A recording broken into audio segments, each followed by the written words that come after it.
get secreted in. There are some things, the deal about secretion and absorption, in whether we're talking about the digestive system or the urinary system, which we also secrete and absorb from.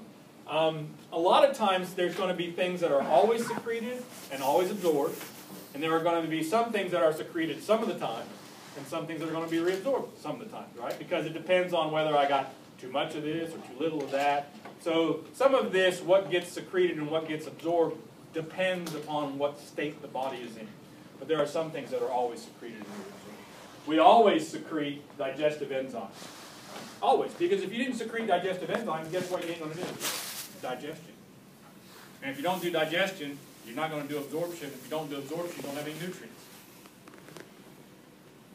We secrete digestive enzymes in the mouth, in the stomach, and in the intestine.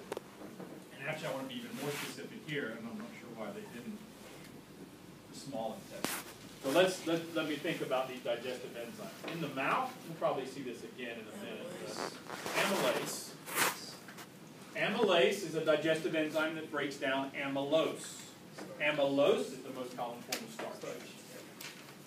So you can begin starch digestion in the mouth. If you don't believe me, take like a saltine cracker without the salt. Right? You can buy them unsalted. Put it on your tongue, grind it up. It'll taste chalky or starchy at first, but then it starts to taste sweet. Right? And why does it start to taste sweet? It's because you're converting amylase or amylose into maltose. And maltose is a sweet sugar. By the way, you can't absorb maltose. So amylase, we need more things. We would need maltase, ultimately, right, to break down maltose.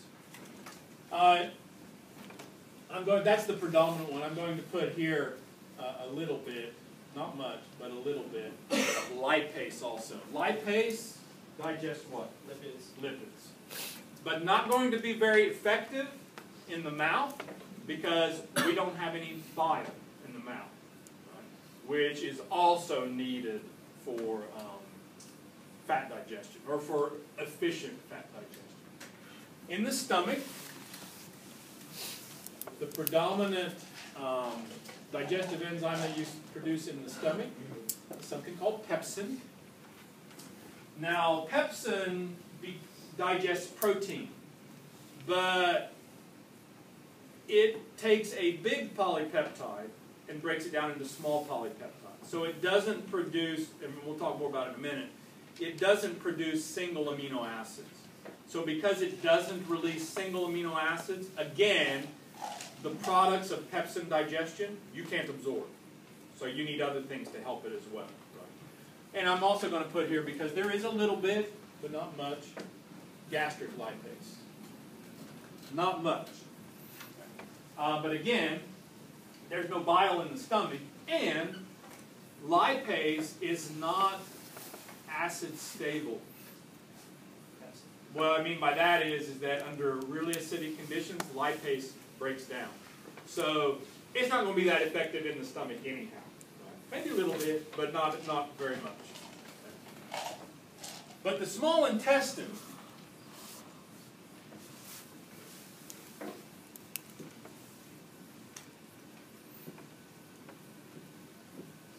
in the small intestine, we secrete either from the small intestine itself or from the pancreas into the small intestine. We secrete all the enzymes that are necessary to digest polymers into monomers. And that is not only in the small intestine, but specifically in the duodenum. The first piece of the small intestine that's about that long, okay, is where all of this takes place.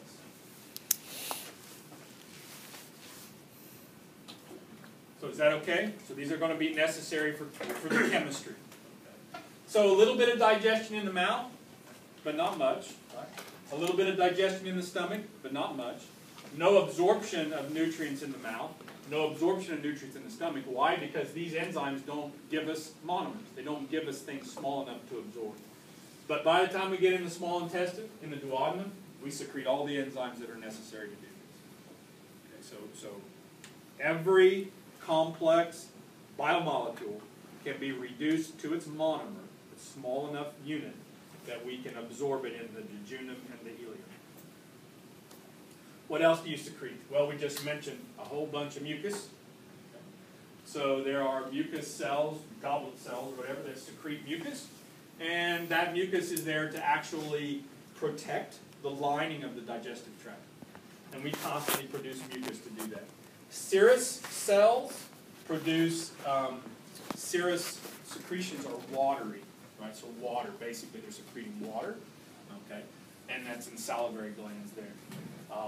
And saliva, just to refresh your memory, is a glandular secretion, but they are exocrine glands. Remember the difference between exocrine and endocrine. Exocrine secrete juice into a duct that goes somewhere.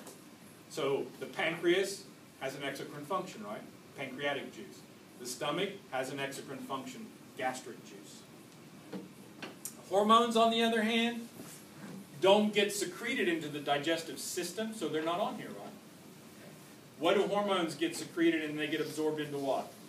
The blood, right? We are not secreting them into the food. We are secreting them from a cell and getting absorbed into the blood, and they're going to regulate this process.